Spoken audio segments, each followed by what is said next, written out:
নমস্কার সকলকে। আজ নিয়ে এলাম নতুন আরও একটি ভিডিও নিয়ে। আজ বানাবো চিকেন পিৎজা।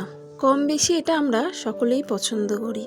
এটা দেখতে যেমন আকর্ষণীয়, খেতে অনেক টেস্টি, আর বানানো তার থেকে অনেক বেশি সহজ। প্রথমেই 1 চামচ ইস্ট কুসুম গরম জলের মধ্যে ভিজিয়ে রেখে দেব 15 মিনিটের জন্য। এবার অন্য একটি পাত্রের মধ্যে নিয়ে নেব ময়দা, তাতে দিয়ে দেব নুন, চিনি আর তেল। ভালো করে ময়ান দিয়ে তাতে দিয়ে দেব ভিজিয়ে রাখা ইস্ট। এবার ময়দাটাকে ভালো করে নরম করে মেখে নেব।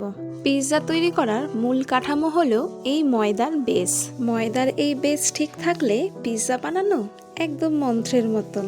যাই হোক, ময়দাটা আমার মাখা হয়ে গেছে। এবার এটাকে রেস্টে রেখে দেব 30 মিনিটের জন্য। 30 মিনিট পর ময়দাটা কতটা ফুলে গেছে আপনারা হয়তো এটা দেখলেই বুঝতে পারছেন। এবার ময়দাটাকে আবারও ভালো করে মেখে নেব, যাতে ময়দার মধ্যে যে হাওয়াটা আছে সব বেরিয়ে যায়। ঠিক 30 মিনিট আগে ময়দা মাখা যেমন ছিল সেই পর্যায়ে আবার ফিরিয়ে নিয়ে আসবো।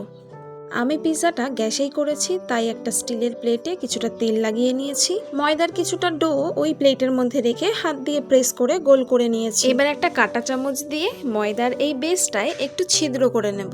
এবার দিয়ে দেব বেশ কিছুটা পিৎজা সস। পিৎজা সস যদি আপনার কাছে না থাকে তাহলে 1 চামচ সেজওয়ান আর 1 চামচ টমেটো সস একসঙ্গে মিশিয়ে ব্যবহার করতে পারেন। এবার সমস্ত টপিংসগুলো সাজিয়ে নেব। প্রথমেই দিয়ে দেব চিকেনের টুকরোগুলো, এরপর দিয়ে দেব অন্যান্য সমস্ত টপিংসগুলো। আমি টপিংসের মধ্যে রেখেছি ক্যাপসিকাম, টমেটো, সুইট কর্ন, পেঁয়াজ। আপনারা চাইলে এখানে red bell pepper, yellow bell pepper, mushroom এগুলো ব্যবহার করতে পারেন। আমার হাতের কাছে এগুলোই ছিল, তাই টপিংস হিসেবে এগুলোকেই বেছে নিলাম। এবার গ্রেট করে দিয়ে দেব বেশ খানিকটা মোজারেলা চিজ।